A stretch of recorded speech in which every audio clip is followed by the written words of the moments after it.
Hello and welcome to Day 5 of Warcraft Radio's coverage of the Race to World First, Sanctum of Domination. My name is Mr. Miles from It's Always Sunny in Stormwind, and I'm here to talk about the exciting highlights of Day 5 of the Race to World First, Sanctum of Domination. What a whirlwind of a day it has been. This has been one of the closest and most intense races in the history of Race to World First, where no lead has been secure or long held. At any time, you could fall in ranking and lose your lead, or, on the opposite side of the spectrum, jump up from last place to the top with just one boss kill. Tonight, we are in the midst of a battle between one guild from North America and one guild from the EU to see who will be the first to take down the Dark Lady herself, Sylvanas Windrunner. The race is tight and full of nail-biting tension between Echo and Complexity Limit. The rest of the race consists of guilds with a large range of boss kills. Let's take a look at the leaderboard to see where we stand on July 17th at 8 PM EDT, or if you're in the EU, July 18th at 2 AM CEST. In the number 1 and 2 spots, we have Echo and Complexity Limit, both with 9 out of 10 bosses defeated.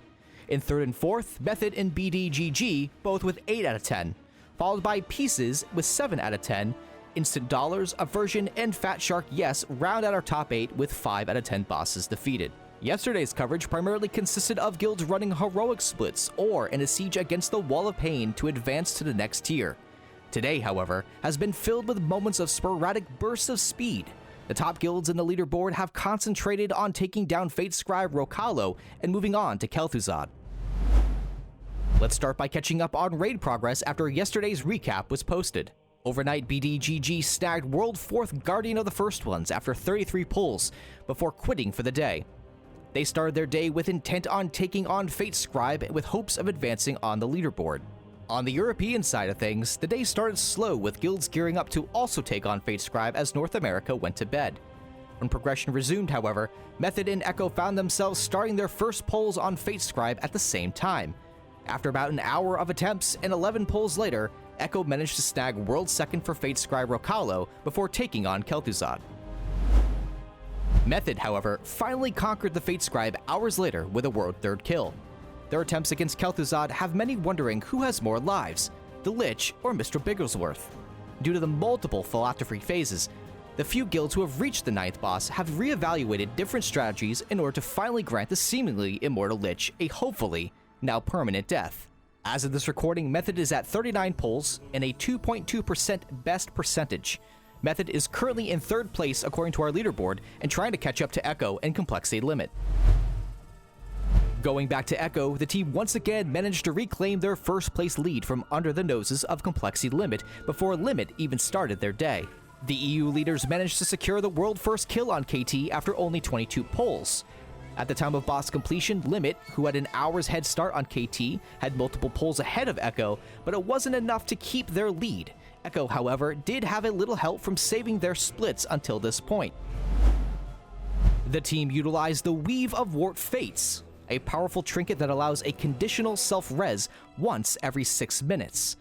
This enabled Echo's strategy to have non-tank players sacrifice themselves to despawn the tank adds resulting from Fractured Soul, self-res, and virtually blank much of the mechanic. Limit progressed without the trinket initially, but upon returning at the beginning of their raid day, they gathered the trinket from normal and then employed the Echo strategy. With this new tactic, the NA team managed to take down KT after 71 pulls and almost an hour after Echo, setting up an exciting tie on the final boss. The top 2 guilds have defeated the penultimate boss, and now the Banshee Queen is all that is stopping either team from claiming the crown of World First. As of this moment, Echo and Limit seem to be even in their chances for claiming that ultimate victory. Echo ended their day at 52 pulls with a best attempt of 81.97% of actual health against the last Warchief, while Limit continues the battle at the time of this recording and has a best pull of 77.8% in nearly 60 pulls. With this, they have reached Phase 3 before taking a break to plan their next steps. The Sylvanas encounter ends at 50% on the other difficulty levels, and as far as we know, Mythic is no different. So an 81.97% best pull means she actually only has 63.94% remaining on her known health pool. While the last encounter had been solved by the use of a magic bullet to delete a mechanic, the Sylvanas fight continues to force a slow pace of progression for these top teams. In Phase 1, Domination arrows and ensuing domination chains are causing massive damage. During the intermission, nearly every member of the raid is hit by the arrows, as well as all other players within 30 yards. After several dozen pulls, both teams have begun to cleanly push Sylvanas to 84%, the health required to push Sylvanas into Phase 2. There is a race to reach Phase 2 before the Veil of Darkness mechanic and a stacking healing absorb becomes unattainable for the healers. Still, we've seen some standout moments as late as Phase 2, such as this clip of Echo's Fragments, double jumping off chain to avoid clipping a teammate with an AoE mechanic. Unlike in Normal and Heroic, Phase 2 involves splitting up the raid to deal with two different sets of adds.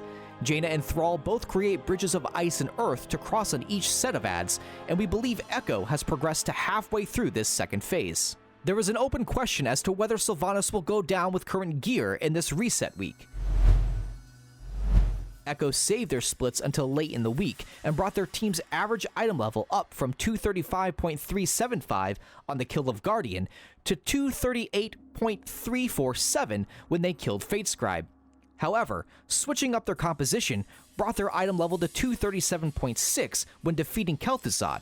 With the current composition being run by Echo and Limit, thanks to publicly available data, we know that Echo stands at an item level of 239.8. while Limit stands at 238.1.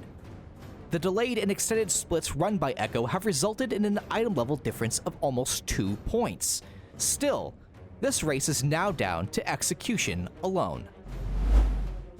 This concludes our Day 5 coverage of the Race to World First, Sanctum of Domination, brought to you by Warcraft Radio and Chaos Gaming, and powered by Raider.io. Be sure to keep up to date with all of the latest Race to World First news on Twitch at RWF Warcraft and on our Race to World First webpage. You can find all of our daily recap videos on YouTube and keep up to date on all progression by following Warcraft Radio on Twitter. I've been Mr. Miles from It's Always Sunny in Stormwind, and remember, never adventure alone.